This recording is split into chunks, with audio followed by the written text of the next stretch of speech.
রাঙিয়ে দিয়ে যাও এর আজকের এপিসোডে আপনার জন্য থাকছে বনফুল রচিত দুর্লভ। বনফুল অর্থাৎ বলয়চাঁদ মুখোপাধ্যায় লিখেছেন অসংখ্য ছোট গল্প। আমরা তার মধ্যে থেকে বেছে নিয়েছি আজকে আপনার জন্য একটি অন্য রঙের গল্প। সমগ্র মার্চ মাস জুড়ে প্রতি মঙ্গলবার সন্ধ্যে 7টায় শুনতে থাকুন রাঙিয়ে দিয়ে যাও, যেখানে আমরা নিয়ে আসছি নানা রঙের গল্প। আজকের গল্প দুর্লভ, শুনতে থাকুন।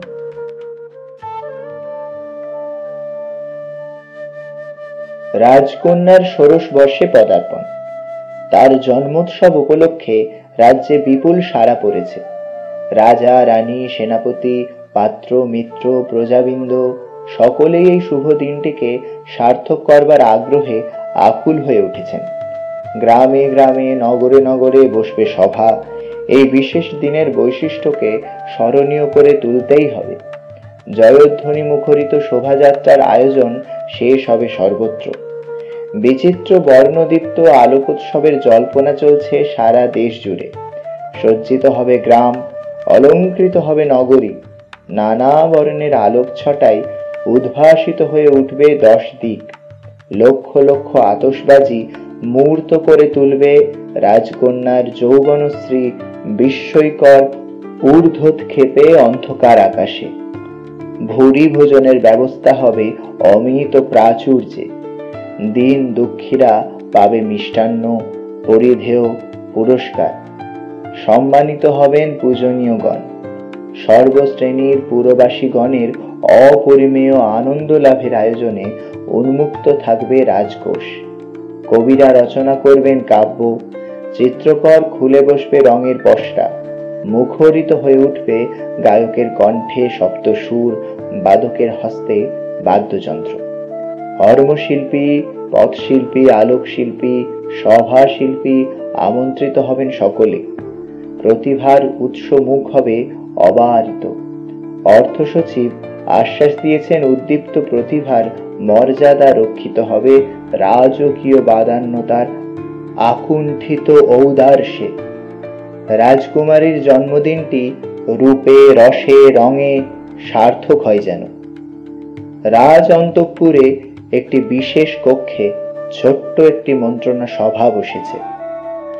রাজকন্যাকে সেদিন যে হার উপহার দেওয়া হবে, সভার আলোচ্য বিষয় তাই। রাজকবি ও রাজশিল্পী পরামর্শ করে ঠিক করেছেন হারটি হবে সূর্যহার। 16টি সুবর্ণ সূর্য গাথা থাকবে 7 নরী রত্নহারে। রাজ্যের 16 জন বিখ্যাত কবি এই উপলক্ষে রচনা করবেন 16টি দ্বিপদী। সেগুলো লেখা থাকবে প্রত্যেকটি স্বর্ণ সূর্যের ওপর বিচিত্র বর্ণ রত্ন অক্ষরে। নিযুক্ত হবেন 16 জন নিপুণ শিল্পী। প্রত্যেকে প্রস্তুত করবেন এক একটি স্বর্ণ সূর্য। মন্ত্রী বললেন, এত কাণ্ড এত অল্প সময়ের মধ্যে হয়ে উঠবে কি? মৃদু হাস্য করে উত্তর দিলেন অর্থ সচিব, দক্ষিণার কার্পণ্য করব না আমরা, সম্ভব হবে নিশ্চয়ই। রাজকবি ও রাজশিল্পীর এ পরিকল্পনা সমর্থন করলেন সবাই। একটি বিষয়ে কেবল মতভেদ হলো দুজনের, হারের মধ্যমণি কি হবে। রাজকবির মতে হীরক নির্মিত একটি শঙ্খ হওয়া উচিত।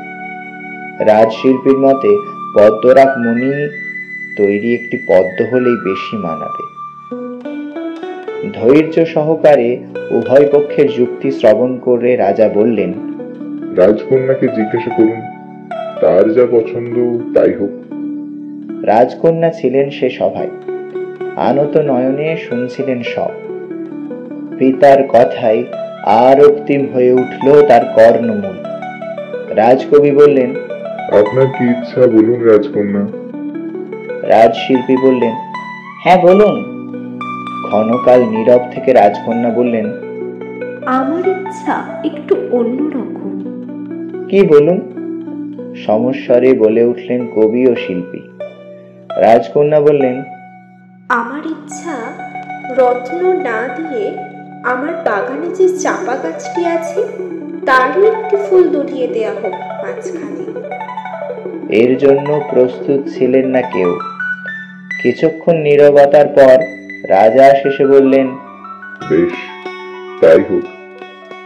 নির্দিষ্ট দিনে সমস্ত রাজ্য মেতে উঠল উৎসবে।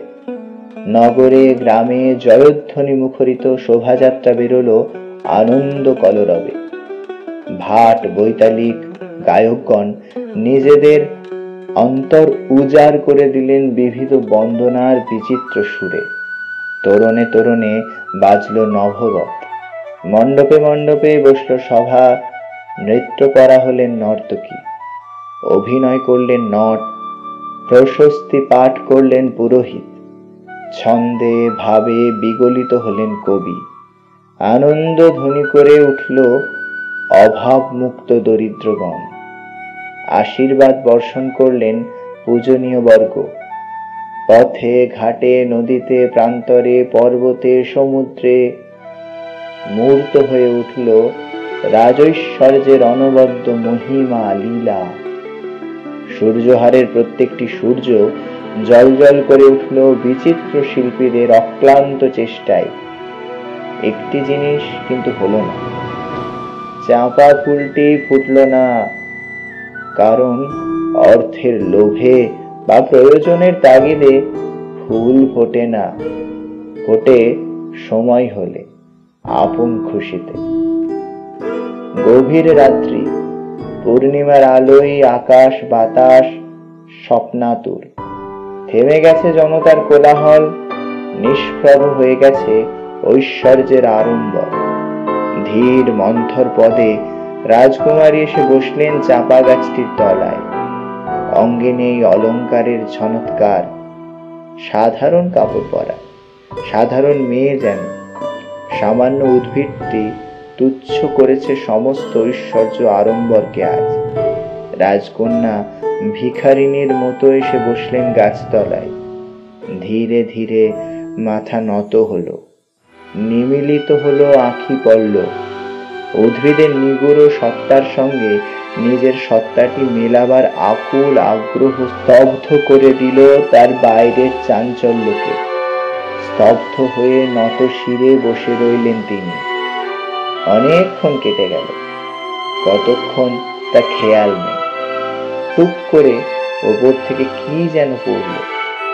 চেয়ে দেখেন কোলের ওপর পড়ে আছে একটি চাঁপা ফুল।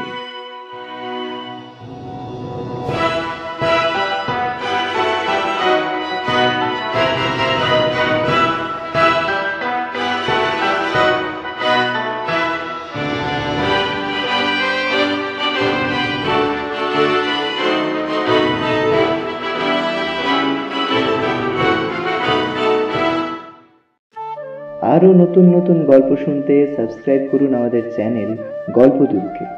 প্রতি শনিবার সন্ধ্যে 7টায় আমরা আপনার জন্য নিয়ে আসছি একটি নতুন গল্প, এবং সমগ্র মার্চ মাস জুড়ে প্রতি মঙ্গলবার সন্ধ্যা 7টায় আমরা আনছি আমাদের এই নিবেদন রাঙিয়ে দিয়ে যাও, যেখানে আমরা আপনাদের শোনাবো নানা রঙের গল্প। সাবস্ক্রাইব করুন, গল্পটি ভালো লাগলে বন্ধুদের শোনান। আরও একটি নতুন গল্প নিয়ে আসছি পরের এপিসোডে।